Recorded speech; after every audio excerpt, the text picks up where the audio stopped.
guys, and now I will be covering the topic of how you can remove this nasty Trojan or malware threat that's been plaguing your computer recently. This video will be including automatic removal, and then it's going to take you through the manual removal steps plus some backup tips. Now, first of all, before beginning this video, I want to say that it's very important that you look only for legitimate sites or video YouTube channels that are real people, and because there are a lot of sites that are dubious and are only after your money. So you need to be careful and always check the people behind it. So let's begin with the removal process, shall we? For the automatic removal, we're going to be using the help of an advanced anti-malware software, which we're going to be downloading by going at the removal video and clicking at the link in the description. After you click the link, it's going to take you to the removal article of this specific thread. In it, click the download button, and it's going to take you to the download page, where the download should start automatically. When it's done, simply open the installer.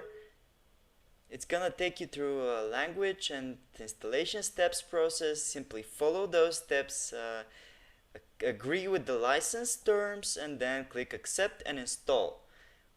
Installation should take about a couple of minutes time, and after that, when setup is done and you click finish, the scan should start automatically. Now, this software doesn't just scan for the virus files. It's gonna detect any objects that may be potentially unwanted, any adware, any cookies that may be tracking your information, and so on and so on.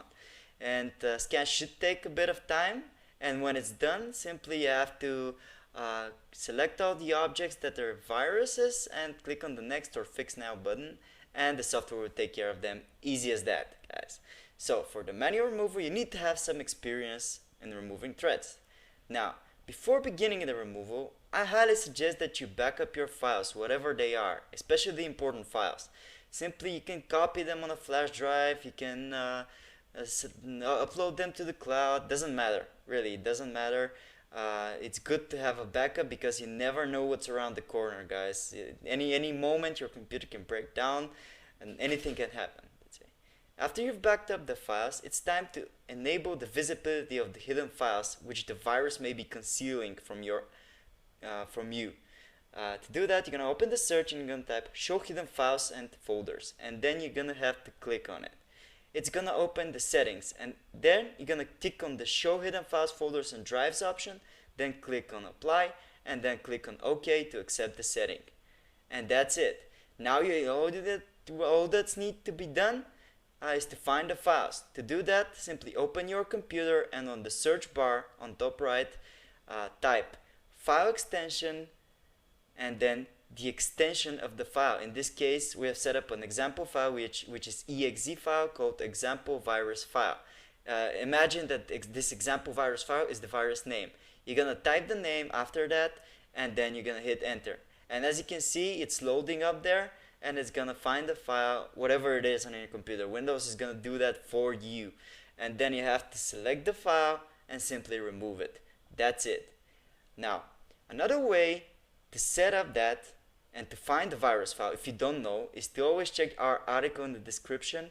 It's gonna make sure to have info of the file. But even if the article in the description doesn't have the info in the file, you can find it via the following method. Press Windows button and R and type reg edit.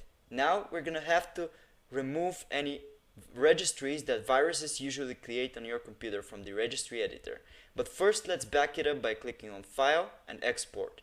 Then save it somewhere where you can easily find it by clicking on All on Export Range and naming it something that's easy to remember. And then click Save. After you've done that, this will make sure that this is your last known good configuration, and you can always go back to it if something messes up by clicking on File and Import. So, to find any virus registries, you're gonna have to type Control and S combinations on your keyboard, and then you're gonna look for specifically keys. Only make sure they are ticked. And then you're gonna look for the run or run once keys. If a virus has set up a key, it's most likely there.